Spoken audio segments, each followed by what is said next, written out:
That melt-in-your-mouth chocolate could soon melt your wallet.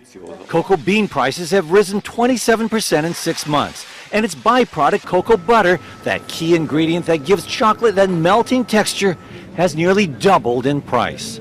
Driving them higher, tight supply of beans. Lack of rain cut cocoa production in the Ivory Coast. Sterling Smith is a futures specialist at Citigroup. We have some weather issues going on in Central West Africa.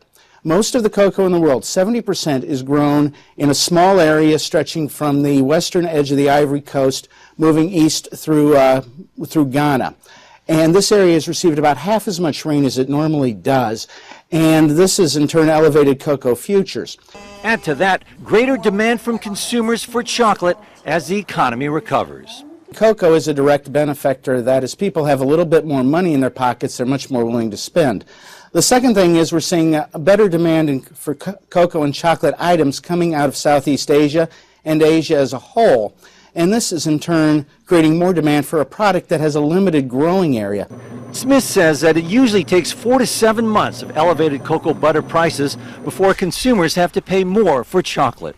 We've been in an elevated cocoa butter situation now for at least 4 or 5 months, so I would suspect as we start to move towards the Christmas period, and certainly by the time we get to Valentine's Day, we are going to be looking at chocolate prices being a little bit more elevated than what they were, year over year. Chocolate makers wouldn't comment on whether they'll raise retail prices, but Smith says if the weather and crop situation in western Ghana gets worse, the price on that $1 candy bar could soon shoot up to $1.25. How bittersweet.